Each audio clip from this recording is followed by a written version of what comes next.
Hello. Um, Only one person in here so far, still waiting for people to join in, and then I'll start. If you're in here, feel free to leave a comment.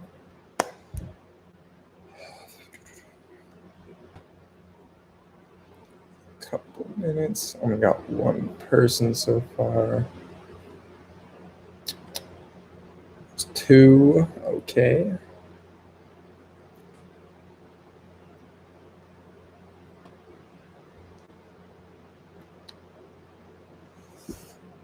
Almost gonna start. Only have two so far.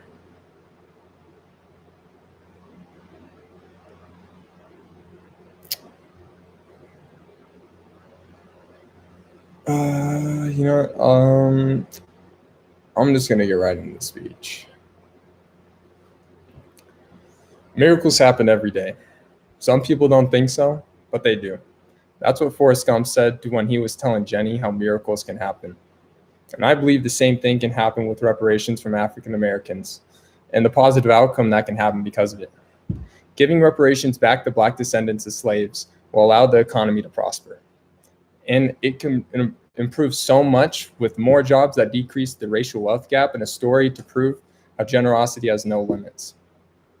The money that goes back into reparations will go straight back into the community. While reparations are difficult, it's kind of like unemployment benefits.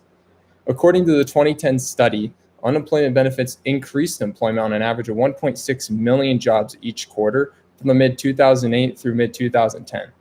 Unemployment benefits can create so many jobs because the unemployed must spend all their benefits received, and they tend to buy necessities such as groceries, clothing, and other necessities in their house. And with unemployment benefits that go back into the community, it can help the community improve. And the same thing would happen with reparations. If they're given back to the Black slave descendants, they will use that money to then buy food and supplies that will go back into local businesses, making them grow all around. Allowing those reparations to make the difference we need to equal the chances in society too. As the reparations will help close the racial wealth gap, it will also have to come from job opportunities. For example, Michael Gee said, "I'm not a political activist, I'm a businessman. I benefited from the affirmative action policies of the 1970s, and in my long corporate career and over the years, I've watched commitments to advancing racial equality come and go. And after all that, we are left with the lopsided world where white people have some 10 times more the net worth than Black people and are severely underrepresented in white-collar jobs in general." And the list goes on. And there aren't enough Black-owned businesses, Black CEOs, and Black board directors. The effects of these inequalities can be felt throughout the whole of the US economy. And there is no feasible reason why someone should get passed up for a job opportunity when everyone should have the equal rights to do so. But getting to that point is going to take some education, and not everyone has that chance for that education. Yes, African Americans have a lower chance for a proper education, but that can be turned around with reparations. Have some of the money be put into the lower economy schools to help improve their chances to gain a proper education. And with that education, they can have a chance to be able to have more people apply for those CEO positions, increasing the probability of them getting the job. But even after all this time has passed from the Civil War, the opportunity should have been improved. History has profoundly handicapped Black Americans' ability to create and accumulate wealth, as well as to gain access to jobs, housing, education, and healthcare. That's what the New York Times said when they were asked about reparations. And they're right. After all this time, and even after the war to end slavery, we still decided to treat them different and give them less opportunity.